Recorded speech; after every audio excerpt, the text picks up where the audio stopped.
বন্ধুরা, আজকে চলে আইছি আমার এলাকার গুঁড়োগাড়াকে নিয়ে ঘুরতে। এই দেখো কত সুন্দর একটা পরিবেশে ঘুরতে চলে আইছি।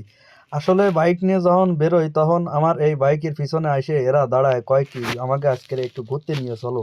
প্রায় এরকম কয়, তা প্রতিদিন তো আর ঘুরতে নিয়ে যাওয়া সম্ভব না, তাই আজকে হঠাৎ করে একে ঘুরতে নিয়ে চলে আইছি। আসলে এলাকায় এরকম গুঁড়োগাড়া থাকলে এরকম পিছনে এসে ডাকাডাকি করবে, একটু ঘুরতে নিয়ে যাওয়ার কথা কবে, এটাই স্বাভাবিক। সেরকমই আমারে এই গুঁড়োগাড়াগুলোন মাঝে মধ্যে ঘুরতে নিয়ে যেতে কয়, তা সব সময় সময় হয় না।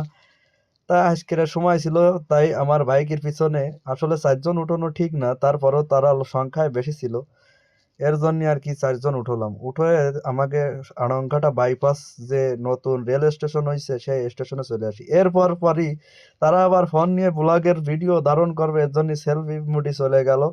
আমারে বললো যে ক্যামেরায় ভিডিও করব, একটু ফোনটা আমাকে কাছে দাও। তারপরে আমি ফোনটা দিলাম, দেওয়ার সাথে ফোনটাও তারা ভালো করে ধরতে পারে না, ভিডিও করা শুরু করলো। আর এই যে এমআই টেমআই ধরতে ধরতে মোটামুটি যেভাবে ইচ্ছা সেইভাবে ধরে ভিডিও করা শুরু করলো। যাই হোক, তোমাকে যদি আমার আর আমার এই গুঁড়োগাড়া কাকাকে ভিডিওগুলো যদি তোমাকে ভালো লাগে থাকে, তাহলে অবশ্যই অবশ্যই তোমরা লাইক কমেন্ট করবা আর শেয়ার করতে ভুলবা না।